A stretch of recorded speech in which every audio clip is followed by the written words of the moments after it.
Hey you, corporate needs you to find the difference between these two pictures. Spoiler alert, they're the same picture. Hey gang, what's up? Aaron right here, Canadian Looney. Melissa Lantsman is a firecracker, guys. She's the deputy leader of the CPC party and she means business.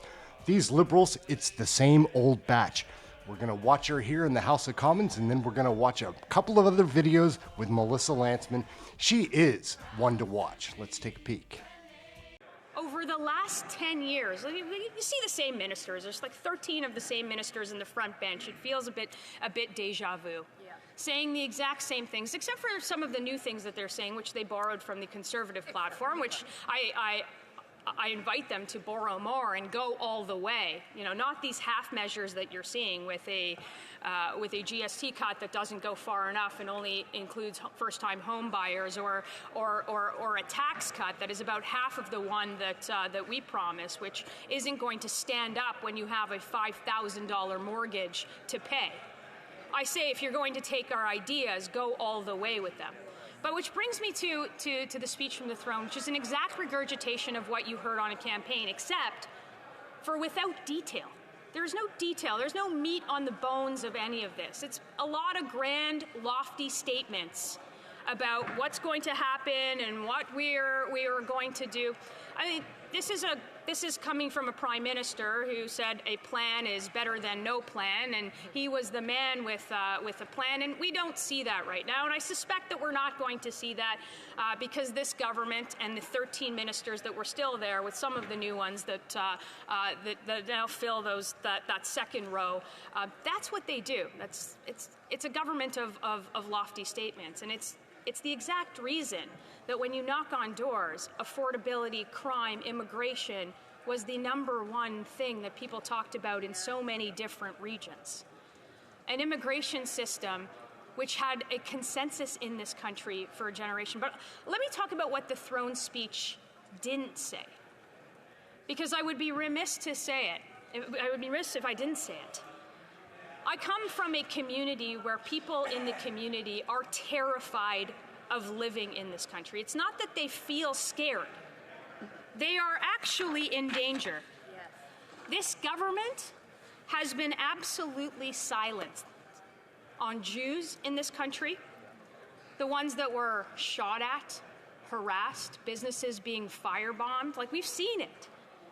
Lawless mobs in the streets screaming genocidal slogans at their fellow Canadians. And if you're in the faculty clubs of our universities, or frankly, if you're in the halls of this place or even close to it, or the Liberal Party, I actually didn't think it would be worse than the last foreign minister, but we have a new foreign minister that, whether she knows it or not, is parroting Hamas talking points. And that very same terrorist organization that is listed as a terrorist organization in this country has thanked this country for their position for a second time now. And if you are thanked for a second time by a terrorist organization, I think we all know that you're probably on the wrong side of history. So I don't know if you need to be...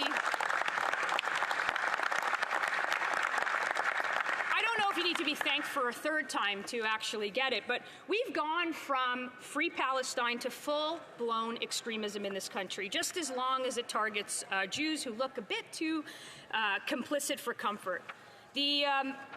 Forget nuance and forget humanity. If you squint hard enough, anyone with a Hebrew name or an Israeli cousin is now a war criminal in this country. That's what they've allowed to happen in our streets.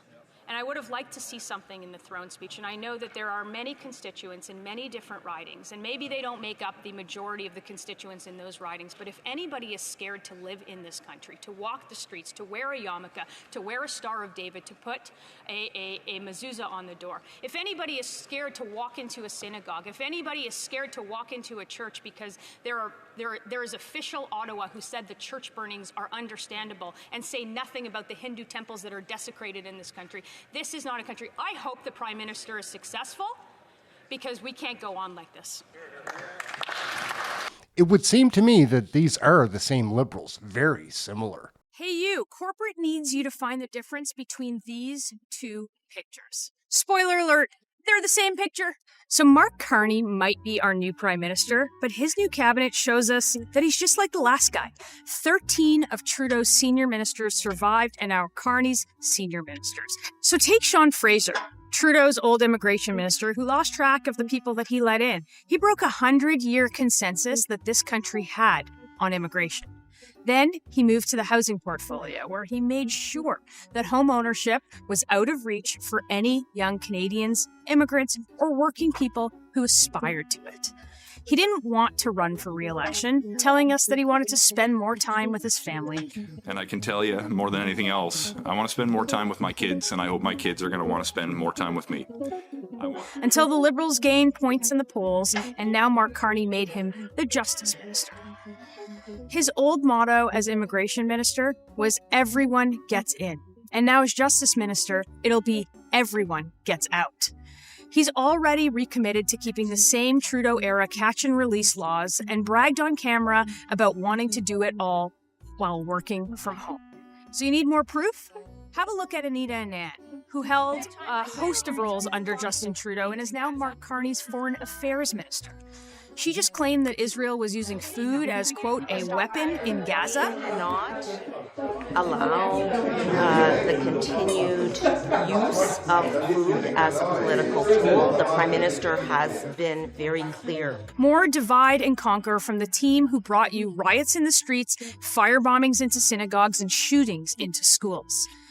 Don't forget about Stephen Guilbeault, Trudeau's old environment minister, who successfully blocked resource development and pipelines for years. He's in Carney's cabinet too, and he's still on this ideological crusade to eliminate Canada's oil and gas industry. Mark Carney gave him the second in command at the Environment Ministry, legally delegating him to that power and any decisions that need to be made in the ministry if the new minister can't do it. And the likes of Dominic LeBlanc, Chrystia Freeland, Francois-Philippe Champagne, and Melanie Joly in the mix. And you get the old team and the old ideas who just claim to be a new government. I think the biggest difference between these Carney Liberals and common sense Canadians is that they want to control everything. They think government should be big. They think government should build homes. They think government should do everything for you. That's the exact opposite of what we believe. It's the exact opposite of what most Canadians believe. We think that you should have control over your own destiny. We can't. Canada can't afford to do the same thing as we did before. Parliament returns this week, and common sense Conservatives are laying out 5 key priorities this season. First, we have to get the cost of living down. The first way we're going to do that is to demand a spring budget that reveals the true deficit, that lowers taxes, and that lowers inflation. The second is getting homes built.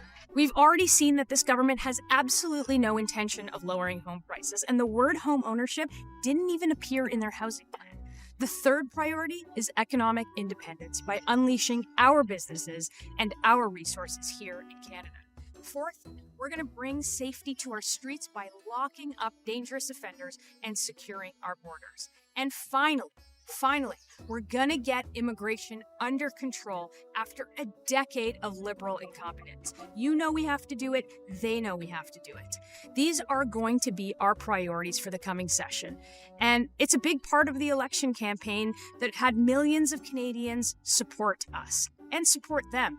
We've already seen the Carney government steal a few of our campaign ideas. And you know what? We're happy about that.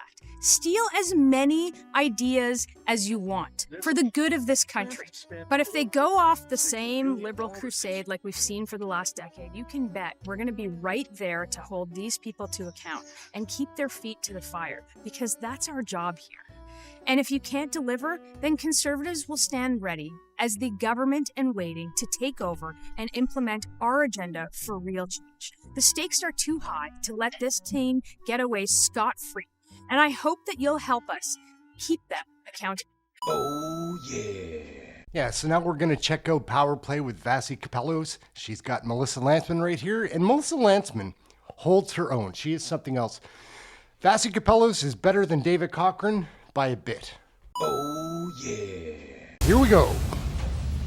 That's the government's House Leader, Steve McKinnon. Let's get the perspective from the opposition. Joining me now, live here from Parliament Hill, is the Deputy Leader of the Conservative Party, Melissa Lantsman. Hi, Ms. Lantsman. It's good to see you. Nice to see you, too. I appreciate you making the time. I wanted to start off on something that Minister McKinnon was talking about, this middle-class tax cut. He says will be introduced through Parliament this week. Is your party going to support that? Well, look, we haven't seen anything on the table, but we've come out with a very, very clear set of priorities of what we want to see to make life more affordable for Canadians. Of course, Mr. Carney has taken some of those ideas. He certainly ran with some of those ideas in the campaign. So we encourage him to take those Conservative ideas. But when that comes to the floor of Parliament Hill, we'll look at it and scrutinize it as an opposition would, and we'll make that decision when it happens. In principle, if it is straight up and down the middle-class tax cut that they say it's going to be, in principle, does your party support that? Well, I think Canadians are interested. Yeah, look, we've seen this. We've seen this before, where they've said something is coming to the House and it doesn't look like that at all. So we'll wait to see it. But anything that is going to make life more affordable for Canadians, that is going to reduce the tax burden, inflation, the cost of living, the cost of government, that's our #1 priority here for Canadians, for the 8 million people that voted for Conservatives, and for those who didn't. I wanted to pick up on something you talked about, and sort of that I heard a lot from the leader in the House, Andrew Scheer, today, kind of roasting the government for taking ideas that the Conservative Party had put forward. Shouldn't your party be happy that those are being pursued rather than kind of dismissive of the government for picking up what you would characterize as good ideas? We're certainly not dismissive of the government, but you have Mark Carney, who always, who on the campaign trail said that a plan is better than no plan, and we have yet to see a plan. So we're going to push for them to put a budget. Budget is a plan. First of all, throne speech is not a plan. It is a set of priorities. So we want to see an actual plan on the table, and if those include Conservative ideas, then we encourage them to take more of those. So why are you making fun of them for doing so? Well, look, I think that they've taken those ideas, or at least they said they've taken those ideas, but Making fun of them is fun, right? Sweet Pea wanted to say hello. we haven't seen legislation yet that takes the burden of the carbon tax off the table. We haven't seen the elimination of that carbon tax. We haven't seen anything on crime, on the chaos, on the drugs, on the disorder in our streets. We certainly haven't seen a middle-class tax cut yet. I understand that the House is coming. So when we see those solutions, and if they happen to be Conservative solutions, then we'll encourage him to take those ideas and run with them. What does it say about your party that Canadians ultimately, a majority of Canadians decided they'd rather see the Liberals?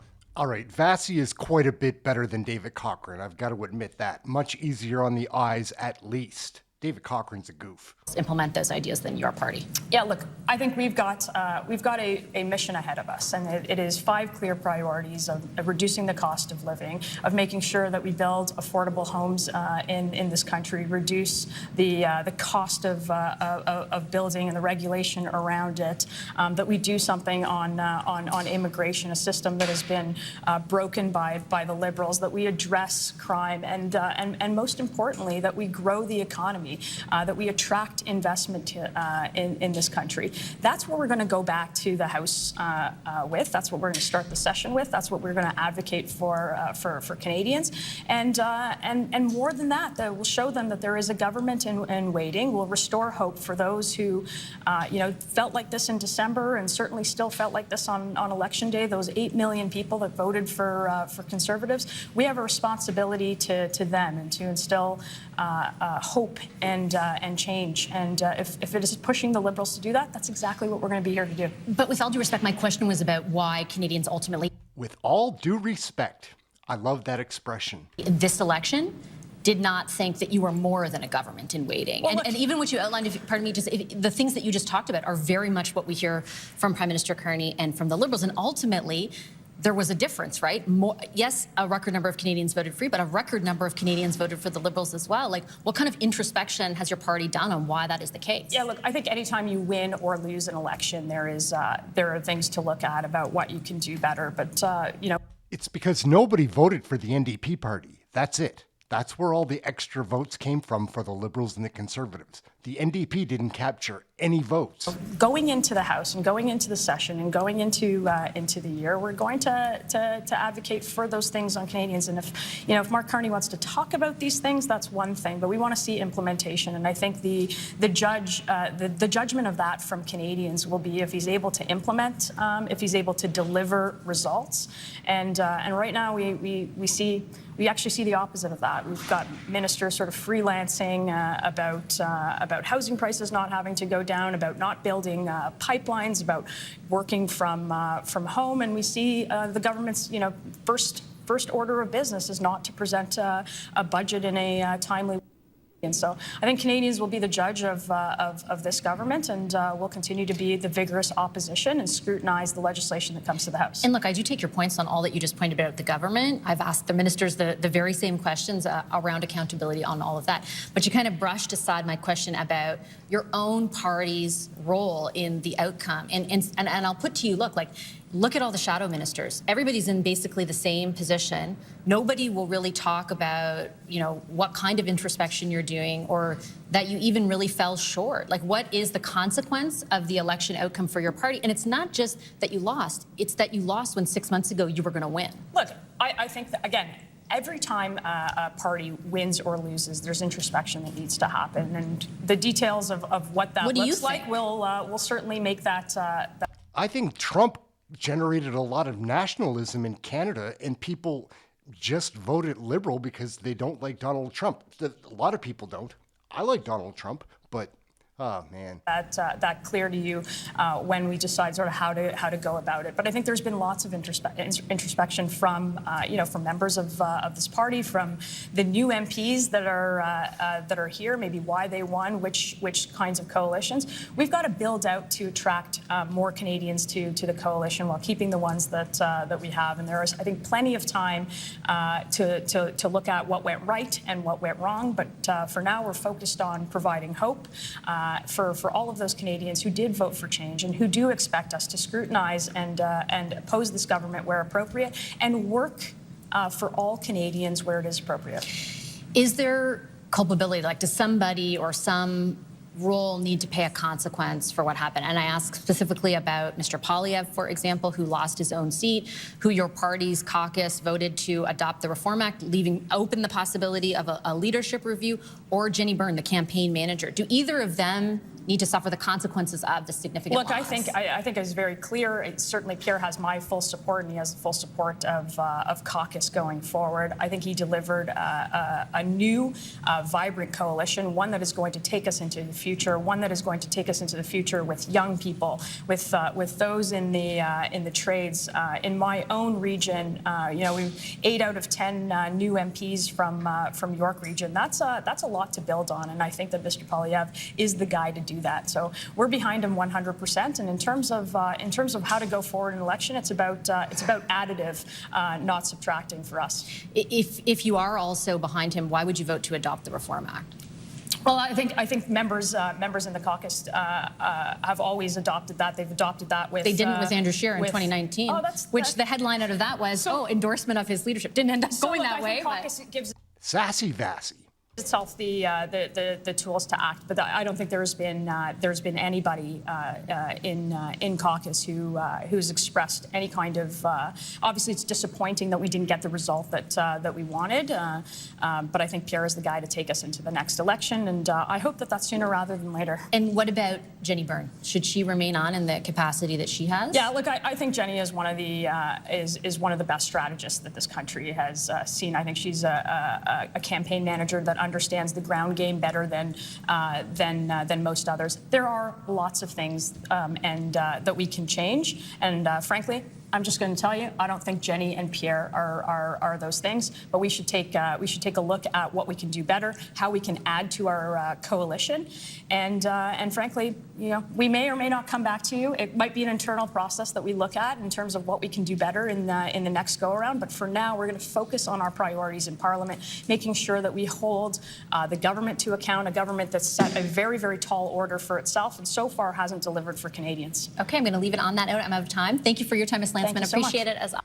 All right, gang. So pretty interesting.